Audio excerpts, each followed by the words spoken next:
Virginia. Of course, I have my co-host, Marcus Hodges, and myself, Alisha James. Thanks so much for joining us. Marcus, you want to intro and tell us about our host? Or I'm sorry, our guest? Our guest. I mean, I'll tell you what right now. Thank you for y'all listening to the 5th podcast. Every week we bring you something special. And I am honored to bring you this person. Not only for the work that he's done in corrections, but the mentoring that he's given me over my career is unbelievable. So I have a lot of good things to say about this titan, this leader, but proof's in the pudding. Everywhere he's been, he's transformed agencies. And just as a short bio of him, I mean, he's worked in Nebraska Department of Corrections. He's been in Massachusetts Department of Corrections. And he's been in Virginia Department of Corrections. So he served in 3 correctional agencies. And everywhere he's worked, he left a footprint. Yeah. And everywhere, and you know when you're good, that when you leave, people still talk about you. I mean, and talk about you in a good way, and all the great thing, a positive way. That's some good things. But just let me give you some data of what he's done. Not only is he the longest serving corrections director in Virginia, he is the longest serving corrections director in the nation. Anywhere. And there is no second. It's not even close. So for him to lead and transform over the long haul, I'm going to tell you what, there have been some titans in corrections that have done some great work. And I forgot the state of Washington. So I forgot the state of Washington. This came to me. So that's 4 states. I forgot that one. And if I was history, right? Like it's history. And if I was still working for him, he'd be like, Marcus, you should have known that. But hey, but here's the thing. You take all the corrections titans that we've had over the years, and his record goes into the all-time great of all the work that he's done. I mean, so in Virginia, longest serving director, but here's the thing. And I think it's 6th, sir, and if I'm wrong, it's 7. Virginia has led the nation with the lowest recidivism rate, I know, for 6 years in a row, and it may be 7. And it's 5. It's 5. It's 5. Well, I'm giving you 2 more on top of that. So you're thinking into the future. I'm thinking into the future, but he came with this vision of this is where we're going to be. He measured it, and look where it's at. 5 years in a row of having the lowest recidivism in the country. So Director Clarke, I don't say thank you enough as a professional in this field for all the work that you've done, but our listeners really get the treat and hear about your transformation, how you lead, what's important to you. So thank you for joining us today. Well, thank you very much for having me. First of all, that was some introduction, I must say. It's not often I hear people call me amazing. And so I'm going to relish that one for a while. And Marcus, yes, I know that they're still talking about me out there, but what they're saying is what's most important. Yes. Yeah, nothing's bad though. It is all good. So I'm going to jump right in. You did a piece, and you're a committee chair for Corrections Leaders Association, and you did a piece on racial disparity, and you also did a piece on the whole Black Lives Matter movement. And I'll tell you what, I wish everybody in the country could see that piece, because you really educated people, not on the movement, but on the need for the movement. So can you talk a little bit about that? Sure. I think that we have many opportunities. Once you're working in the business that we are working in, you have opportunities to model the right behaviors. You have opportunities to lead from wherever you find yourself. You don't have to have the title to be a leader. You can lead without the title. And I think you determine what's most important, and you have your vision and you act upon it. And what I'm saying is that, from the day I entered this field in corrections as a counselor, I had an opportunity to be a leader. The young Black inmates were all looking up to me. Here's a young Black man. Here's a young Black college-educated counselor, and he's going to help me. And I was really in a position to help them. I didn't recognize that when I first walked in the door. I was trying to assimilate and be a part of that culture and just progress through the ranks. But I quickly realized that there was an opportunity to speak truth. There's an opportunity to address issues that needed to be addressed that the culture was not addressing. And that is, first of all, how they were dealing with the young minority inmates in the system. And so you begin to have that conversation, that engagement with them, trying to lead, trying to counsel, trying to assist any way you can to give them the opportunities that are necessary to help them progress and hopefully resettle back home successfully at someday after they finish their incarceration. But then that's how you interact with the inmates at that level as a counselor. But as you progress throughout the agency, your opportunity to influence increases. And as that opportunity increases, you have to seize the moment. And I say you have to seize the moment at all levels because a failure to seize the moment represents missed opportunities. That's right. And missed opportunities really talks about lives, lives that are potentially adversely impacted or not improved because of your decisions to act or not to act. And so we have opportunities all along. And so as you progress in a system like this, you have the ability to impact the lives of the inmates. And now you have the opportunity to influence the lives of staff, people that you are supervising. But at all levels, regardless of ability to influence, you can model the right things. And I found out very early in my career that when you model the right things, even those above you who have more authority tend to become somewhat nervous. That's right. They become nervous because they see you doing the right thing. They know better often. And so they become nervous. And sometimes they try to get you out. Mhm. They try to get rid of you. Mm-hmm. And that's why you have to be beyond reproach. And I am speaking now from experience. My bosses, when I became a middle manager, my bosses in Nebraska tried to get rid of me Mm. because I was not fitting into the culture Mm. that they wanted me to be a part of, to just propagate the same things that they have done historically. And I mean, they tried to get rid of me and they were so blatant about it. I'll give you one example. I remember this like yesterday. The deputy warden called me in. I was an assistant superintendent of trustee services. And the deputy warden called me in one day and gave me an evaluation. And this was an evaluation. Remember, the grading system was from 1 to 4. 4 meaning you're doing very good. 1, poor. And he gave me a 1. He gave me a 1, the lowest possible score you could get. And I said to him, I said, what is this all about? I said, there's nothing factual on this document you're asking me to sign. And he put his head down and he said, Bob told me to do this. Mm. Bob was the warden. Yes. And I snatched it off of his desk and I went right down to the warden. This was going to be my last day. Yeah. You know, Yeah. Yes.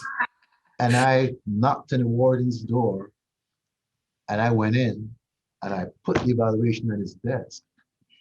And I said, Warden, I'd like to discuss this with you. And he said, what's that? And I said, this is an evaluation that the deputy warden gave to me. And he looked at it without touching it. Just knew and looked at it. And he raised up and looked at me. He picked it up, tore it up, threw it in the garbage, and said, get out of here. To this day, they still haven't completed the evaluation yet. Mhm. But that was a setup. If I was foolish enough to sign that, I would have been fired shortly after that. Mm-hmm. Mm-hmm. They were setting me up to fire me. Yeah. I'd never been counseled and still have ever been counseled in that system for anything.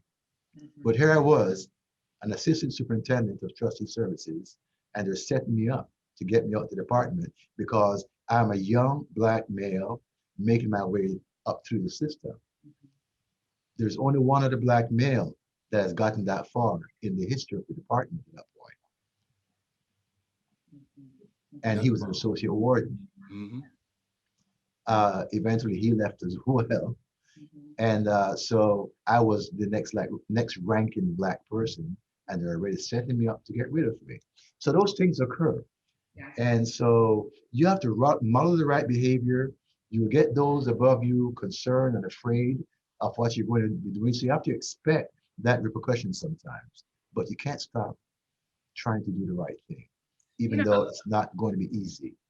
I love that about you. And I know that, you know, for years when I was in Tennessee, I would sit in the back of CLA and I would hear you speak, and you would talk about the wonderful things that you were doing. In Virginia, you would talk about the need for awareness of racial equity, both for, you know, with individuals who are justice involved, and the mindfulness of having the inclusion conversation for those who are working in the justice system.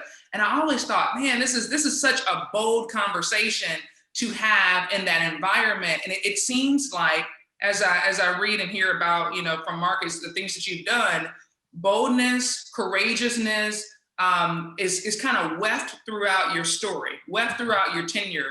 The idea of redemption for the returning citizen is like embedded in, you know, the policies and procedures and the culture that you help to create in whatever agency that you're a part of. And that's not a trend, right? Like you're not doing it because it wasn't trendy to do that or talk about reentry and redemption 20 years ago. So what drives you to be that focused and to continue with, you know, I guess what they say nowadays, keep that same energy, right? Like what drives you to keep that same energy consistently throughout, you know, whatever agency that you're a part of? You know, I think it goes back to my upbringing and my parents, and they instilled in us I'm one of 9 children, and they instilled in all of their kids that you should struggle always to do the right thing by all people. And that means to me, by the inmates, by my colleagues, by everyone. And that's how you should operate. And if you're doing that, you always have defense. If you're doing that, only good things then can come from that. And I have many, many examples that we could spend a long time, because it's been a long career, talking about these experiences. But first you set out to do the right thing, and you struggle to do the right thing. And it's not always easy. I can recall days that I went home and in my suit, just laid in bed because I was so stressed and so tired. To just lay in bed in my suit and fall asleep sometimes because of the rigors of the job. But once you're doing the right thing and you're in the right track, then you keep on doing it. And you figure out how to take care of yourself as well. So I've always been an advocate of mind, soul, and body. And you got to mind all of those things. And so Marcus will tell you, I hit the gym regularly. I still do. You know, and I cycle and I do all those things to keep myself going, because that's something I owe to myself. And if I can do that, then I'm much better positioned to help others as well. But, you know, in Virginia, we have a slogan or a motto. Our motto is that we are in the business of helping people to be better. I tell people, if you cannot recall the vision statement and the mission statement, if you don't have those things memorized, just remember this, that we are in the business of helping people to be better. And that means colleagues and inmates as well, because it begins with making sure that colleagues are positioned to do the right thing. So you help your colleagues, you help your staff. And when they're better, then they can do good work as well. Love that. See, everything he's talking about, he's consistent. So I'll tell you a little story about Director Clarke and I when he first came to Virginia. So he came to Virginia, and we talk about a whole culture shift. And he talked about a healing environment. And our first statewide meeting, we have all the wardens, we have probation and parole chiefs, and he talks about this healing environment, and mouths just drop. So we're walking outside the car. He says, well, Marcus, what do you think? I said, sir, I get the concept, but this is Virginia, man. This is Virginia. This whole healing environment, this ain't gonna go over. I mean, and I was just trying to tell her, I don't know how well this is going to go over. Now, one or two things could have happened. He could have said, well, you know what? Maybe I will lessen my approach to this. He did. I mean, he was the only one in the room that probably at that time believed in the healing environment. And this is a room full of about 200 something people, and Miles just dropped and he kept going. And he stayed the course even when he knew he was alone. He stayed the course. I mean, so that tells you, he has used this word, a stick-to-itness, that you just got to just stick to it and you just got to keep doing it. And we stayed the course. And Virginia has reaped all of that just by having a visionary leader who stayed the course despite opposition, despite people not being on board, despite people being unclear about the vision, because it was a radical culture change from the previous director to Director Clarke. I mean, so I tell you that story. But sir, let me ask this question. But Marcus, so you mentioned heat environment. That's almost like a segue. Yes, well, it is. I gave it to you. I just had an experience yesterday dealing with the heated environment. So yesterday afternoon, I was a speaker at a national conference, the OD conference, the Organizational Development Network Conference. Yes. Their international conference. And so they asked me to speak yesterday about dialogue or healing environment. And so one of their members heard about the healing environment and the fact that we're using dialogue to promote our healing environment. They asked me to speak about that. So I did that yesterday. And so the healing environment, I have a card right here like this that defines what it is. And this is not my definition. And then the back of that card is our motto that I just shared with you as well, which is we are in the business of helping people to be better. But the healing environment, this definition isn't something I came up with. As Marcus said, 11 years ago, I shared them a vision of a healing environment. And then for all visions to work effectively, you want a shared vision. So you want to lead people to the point that they begin to participate with you. So here we have a definition for the VADOC that has been adopted, and you will find it all over the department now. But I was the catalyst, but I didn't write it. We put together a council that wrote this of a cross section of our staff. Let me read it for you. It's very short. It says, the healing environment is purposefully created by the way we work together and treat each other, encouraging all to use their initiative to make positive, progressive changes to improve lives. It is safe, respectful, and ethical, where people are both supported and challenged to be accountable for all of their actions. And that is what we try to abide by every day. I didn't hear the word like offender or inmate or recidivism. No, we are talking to people. People.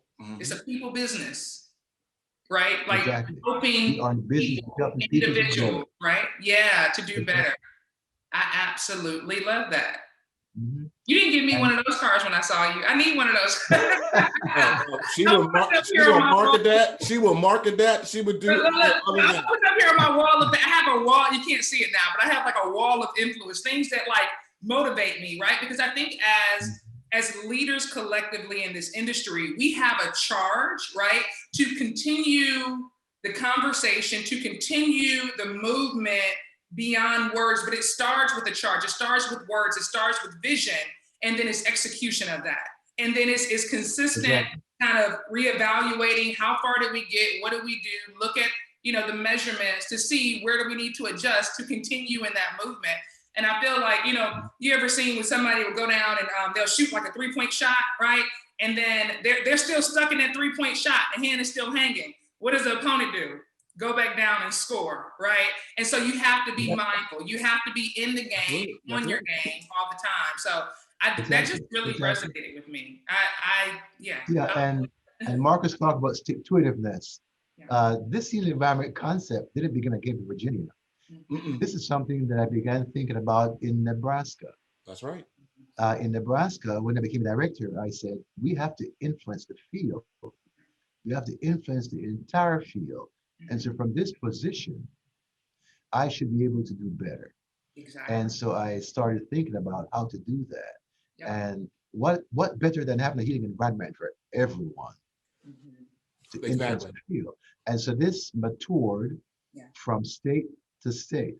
And Yeah. I allowed each state that I was into to think about it for themselves and to think of a better reality Yeah. and then to put that down on paper and try to figure out then how to live it. Now, this is yours. How Right. do you live it? Right. That is influence. That is culture shift. That is paradigm shift. Right. Like in action. So I have a question about reentry, Yes. Oh, Director. yes, Lord.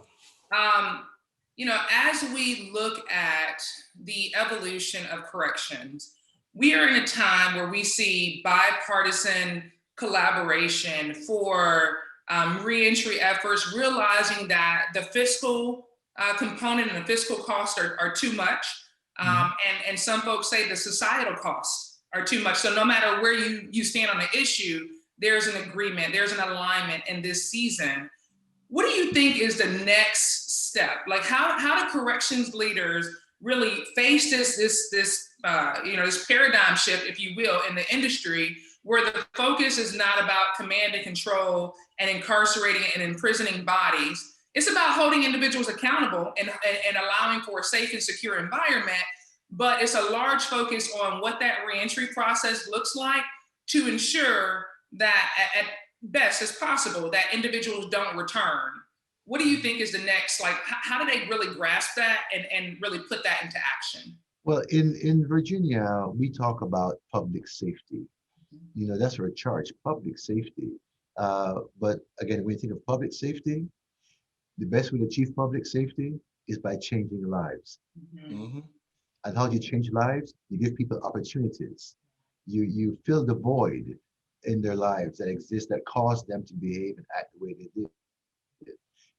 In many respects, society has failed a lot of the people that are locked up, Mm. Wow. beginning with the educational system and Mm-hmm. beginning with support systems and so forth in the community. Many institutions have failed those individuals. So unfortunately, corrections then have to pick that ball up. That's right. And corrections have to become the education department, the mental health department, the substance abuse department, all those things corrections has to pick up. So I believe that getting people back out there is good, but I caution you that unless society is ready to accept them fully and totally, and I mean when accept them by being able to provide them with things that they need, then let's not get them out there too fast Mm-hmm. because they're going to go out there, they're going to fail, they're going to come back like a revolving door. So adult society is fully ready to accept them, but then there's a role in corrections to prepare them to get them out there. We have seen, let me give you an example. A few years ago in Virginia, we studied our recent visit, and we noticed that there's a blip in our recent visit. So we dug deep into it and found out that that blip was being caused by individuals coming back who had mental health issues. That's right. These people were getting the treatment while they were with us, and they were okay while they were with us. But once discharged, they were not able to access those services in the community Mm-hmm. because the community was not prioritizing them for Right. those services. So they were coming back. So that's one example then of the community not ready to accept them. So we put them out there and they're not destined to succeed because the society is not ready to embrace them and to care for them. So Mm-hmm. we raised that issue with the Secretary of Public Safety and the governor and others, and they decided that yes, there's a problem. But look at how they solved the problem, which I didn't argue against because I saw it as doable. They decided we needed these people to get access to mental health services in the community, but it's not there for them. And these entities are autonomous in the community and we can't make them do anything. So therefore, they gave me mental health positions to be placed in the community, working for the Department of Corrections Mm-hmm. to provide services for these people. Now, I call that scope creep. That's increasing the responsibility of the department. That's right. That's getting us into areas that if society is functioning the way it should, we should not have to be doing. Those positions should have been given to institutions in the community who will treat these individuals. But they could not mandate that to happen. So we got the positions. Those people in the community now work for me, providing mental health treatment to individuals who have already discharged Yes. and should be accessing these things like any other citizen, but they're still getting it from us. So how do we educate? I mean, you make a great point, and that whole scope creep, and we've talked about this before, where corrections becomes the do-all for everything. And so these entities, like whether it's mental health, whether it's social service, these other agencies just would put it on corrections. And what we've been always trying to do is whole notion of collaboration is bolstering up these community activists, these community agencies, so they can do the work so people are not dependent on corrections. How do we get that message across? That's a hard one because it involved changing the mindset of a lot of folks, not only the politicians, but also the people who provide services in the community. But I believe that we need to stand up and have some very candid conversations. Yes. A lot of places are not prepared for these conversations, just like they're not prepared to talk about race. In many respects, they're not prepared to talk about how to best receive individuals from incarceration back into the community. We give a lot of lip service to it, but I don't see us taking action to make it happen. Getting back to the question about recidivism and reentry, we talk about long-term and short-term public safety. Mm-hmm. We can achieve that short-term public safety with incapacitation. We want long-term public safety, and that comes with transformation. That comes with helping people to be better. That comes with changing the person. And that comes again with education, with treatment, and all the things that they're not accessing in the community that we're providing them. We have to be good at doing those things. And we have to study the outcomes. We have to research the outcomes to figure out what to focus on. For example, we learned here in Virginia that even getting inmates college degrees and GEDs, those things are very good because they open the door for them out there. But guess what, folks? We learned. We learned that getting them CTE completions, this technical vocational programming, a lot of them go out to make more money than my staff's making. That's right. so, That's right. So right now we are having a big focus on more opportunities for careers, the welding and all of that stuff. We're getting ready to introduce coding into a repertoire as well. And I think technology, you think about like technology has changed. I can order my food from here. I checked out a rental car from my phone. It's crazy, right? And so, when you talk about when you talk about like access and providing that long-term integration, that long-term public safety benefit, a lot of that has to do with access to technology, understanding technology. And if individuals can then be a part of the infrastructure to help create technology, and I don't have to, live in Virginia, for example, I can code from Tennessee, right? Exactly. And so you're breaking down transportation barriers. You're breaking down so many different unintended barriers that could exist for individuals. And so, refreshing here. We are in the process of finalizing the contract right now with a provider to come in and train our inmates in coding. Love that. Because that's going to open so many doors for them in addition to the other vocational programs that we're providing right now, because that's where we're getting the bang. That's where we're really creating opportunities for long-term public safety, effective reentry for those that are incarcerated. See, that's the difference between this is what we call a progressive Department of Corrections.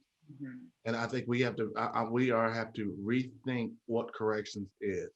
And Mhm. so the whole notion is the coding piece.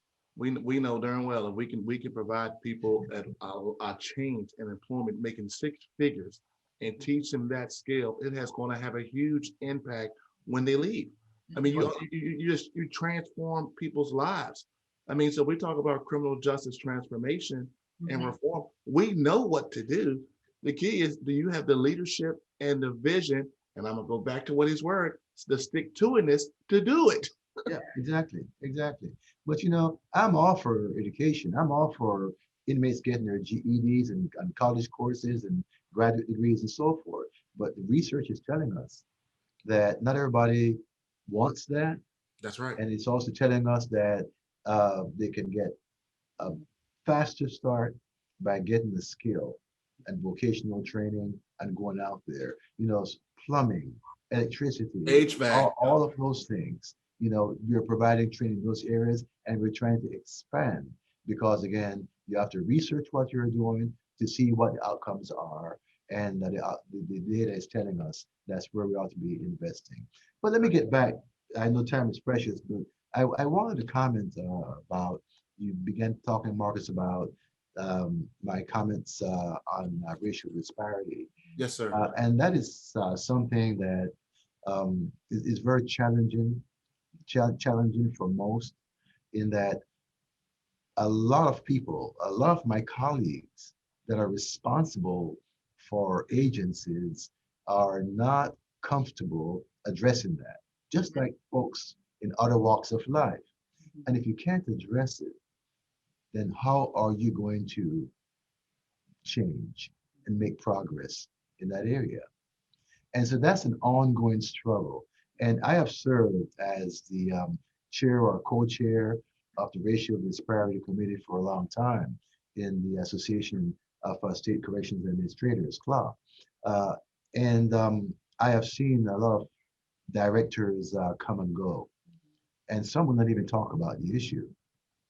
But we know that their systems often is overrepresented by minorities. That's right. But if they won't talk about the issue, then how can you expect those minorities then to get an equal opportunity to compete out there, equal access to the programs and the things that are necessary to help them get that fighting chance? And so this is a conversation that we have to force. And sometimes we have to give examples as to how it's impacted us minorities personally, to get people's attention, to let them understand it's not just the inmate that it's happening to. No, it's happening to everybody that looks like me. Mm-hmm. Yeah. Powerful. And it's happening to people that look like me. So you can't separate me from the inmate that's Yeah. black. Yeah. Yeah. You can't separate, because when I walk down that street this afternoon and I don't have on a jacket, and if I'm in my sweats or whatever, I'm just an average black guy walking down the street that is subject to all of the dangers of walking black. Wow. Director, And so, that's powerful. I mean, because the question I'll ask you, as being a person of color working in this profession, it gets tough when you see us getting killed. And mhm, I'm talking about in depressed neighborhoods. It gets depressed, and you've seen it over your entire career when you walk that tier and you see all these colored faces, these people of color faces as you walk the tier, mhm, and you devote your work, yeah, your life's work to make a difference and make a change. mhm. How do you sleep at night? Because there's so much work to be done to change these communities, and like you've been doing it for a long time. I mean, how do you sleep at night? Help me do this. Help me get through this. It's challenging. It's challenging, but like I said earlier, you have to be grounded, mind, soul, body. Mm-hmm. Take care of all three. And if you're doing that and you're leading a balanced life, you can put things in perspective, and you can recognize that your ability to influence has its limitations. But also, you recognize that by influencing, then your good work tends to be increased geometrically because as you touch individuals, they would in turn touch others, and it just goes on and on and on. I'll give you one example. I was a counselor in Nebraska, and there's an inmate on my caseload that wasn't the best inmate. I'll make a long story short, but I got him involved in prison fellowship, and I got him involved in other things. And then I didn't hear about this guy anymore. And then several years later, I got word that he left the facility. He went to school, he got his degree, he got married, and that he was the regional director for Chuck Colson Ministries in the United States. Guess what? That gentleman contacted me a few years ago, and he's now in Virginia. His organization is now in Virginia ministering to inmates in our facilities. Wow. He has a ministry called Life Relaunch, and he's national right now. I touched that guy. I tell people now that if I don't touch anybody else, Yeah. I am having an influence because I touched that guy. That is amazing. That's amazing. Yeah. I mean, I think there's leadership in action. That is humanity in action, right? Like you said earlier, no matter, regardless of your title or where you sit in the organization, realizing the importance of your influence to the individuals who are closest in your sphere of influence, I think is important. And we can't underestimate the moments and the time that we have, but for a season. Whatever seat we sit in is but for a season. And what do we do with that, right? Like that is our charge as individuals. And I feel particularly connected to that charge as an African-American woman who served most of my, law enforcement corrections career in the South, right? I'm from Detroit originally, and I came to the South, and it was like, it was like culture shock, right? But it didn't deter me. It didn't discourage me. It really it made me lean in and really double down. So I can connect with both of you on many of the things that you said. But also, Marcus, you remember we always talked about the work of Dr. Stephen Covey. That's right. And Dr. Covey tells us that you have a circle of influence and a circle of concern. Mm-hmm. That circle of concern is all those things out there that needs to be fixed, that are troubling. But that circle of influence is a smaller circle within that larger circle of concern. Mm-hmm. And if you focus your attention on your circle of influence and do those things well that you can influence, your ability to influence is going to grow. Yeah. And that circle of influence gets bigger within that circle of concern. But if you jump out of that circle of influence and just start running around in that larger area, you burn yourself out. Mm-hmm. So you have to be grounded. You got to be focused. You got to mind the things that you can control and do them to the best of your ability. See, that's why I miss you. See, that's why I miss you. I'm telling you right now, you've told me that many a times, and I ain't gonna lie to you, I forgot it. And out of anything with this podcast, all the information that you've given to all our viewers, you've just grounded me. And and you've said that a million times, and I ain't gonna lie to you, I forgot it. So I'm gonna write those circles down again, and I really appreciate you. Put it on your vision wall. That's right. I mean, I'm not gonna lose that one. This is wisdom right here. All right, so our cultural question, right? Here's for all the marbles, okay? And this lets me know if we're gonna rock with each other long term or not. Luther Vandross or Al Green, and why? Which one? Wow, both. You got you.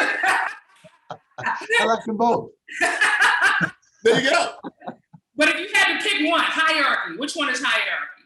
Wow. That's a hard one. It is a hard one. Mm-hmm. I like Al Green. Yes, right? Yeah. Suave. There we go. There we go. Reverend. I agree with, and I love them both too. I'm telling you, I can listen to them all night long. But it's something about Al Green. He has like a pain in his songs, Yeah. right? Like Mhm. it's okay. You can connect. I can really connect with it. Yeah, I agree. All right, so with that, right, like, because we always have to ask for the culture question, but Rob Jeffries tried to pick both Michael Jackson and Prince, so I'm seeing the consistent theme. I'm on these correction directors. Right, exactly. Well, Director Clarke, Well, thank you. we're all inclusive. That's what. Right, exactly. Thank you so much for the work that you do, the legacy that you are building, the way you continue to influence, challenge, and motivate your peers, those who are coming up behind you. I mean, I think that your professionalism and your tenure speaks for itself. So we definitely, I know I personally appreciate having someone to call on, to look up to listen to for direction in the industry. And then the fact that you are doing this and have been doing this and talking about unpopular topics in a way that's so boldly, where it's kind of like, yeah, why not, right? Like that challenge of why not have this conversation. It just really pushes all of us to go to the next level. So thank you so much for joining us and sharing with our guests. And I'm gonna let Marcus say a last few words, and then we're gonna give Director Clarke the last comments. Hey, you said everything. This was outstanding. I knew it would be. I wish there was a way that we can broadcast him every day, every week. Right?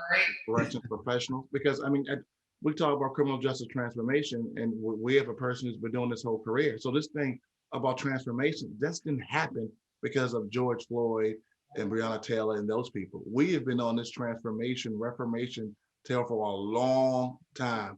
And I think wherever Director Clarke touched, and I'll get them right now, Nebraska, Washington, Massachusetts, Virginia, they have had transformation efforts. So I really thank you for your leadership. I thank you for what you've done for this profession. I just thank you for everything. And you always get the pardon last words, because you are the director of the Virginia Department of Corrections. Well, thank you all very much. And just thanks for having me. You know, I think this is such a very important topic. But one last thought, just to recap, is that we need to remember that we can lead from whatever position we find ourselves. You don't have to have the title. You just have to have that moral compass dialed in and be willing to courageously do what needs to be done. You don't have to be foolish about it. You got to be smart about it. If I was foolish about it, I'd have been fired a long time ago. So you got to think it through and figure out how best to do it. It's not if you should or shouldn't, but how best to do it. And don't be foolish about it. Be respectful, be responsible, but get it done. And you can lead from whatever position you find yourself. Love it. Thank you so much, Director. You're amazing.